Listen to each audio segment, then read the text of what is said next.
It is an important year. We also, of course, Pope Francis was a wonderful presence, moving us to a deeper understanding of nonviolence. But Pope Leo, as you said, from his first words, has called the world's attention to the need for serious attention to peace, to building a different way of life than the resort to violence that has become so common.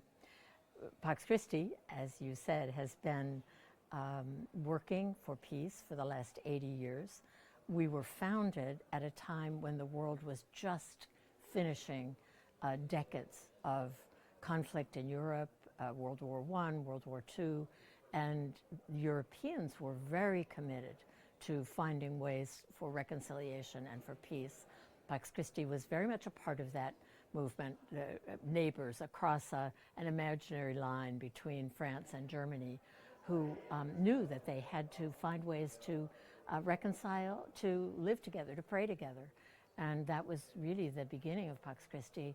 We've spent the last 80 years addressing all of the ways that the world resists establishing a lasting peace and supporting those ways and places where we saw progress being made. So we worked hard to support, for example, the Landmines Treaty or the Treaty for on the prohibition of nuclear weapons, and the work at the United Nations and work at a grassroots level to build peace. And we see Pope Leo arriving at a time when it feels like many of those practices of building peace are being forgotten, that we seem so ready to not only go to war, but to continue with animosity across differences of opinion or differences of politics.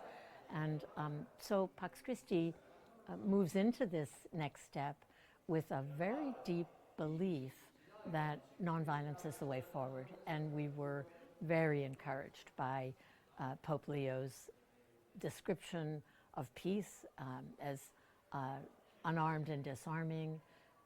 We've been very encouraged by his specific attention to different ways in which there is a lack of peace in the world, from open war and heartbreak to the sort of domestic and neighborhood violence. So we're very hopeful that we will continue the journey toward a more peaceful world, and Pax Christi now working around the world, always at a very grassroots level, is ready to make a contribution for the next 80 years.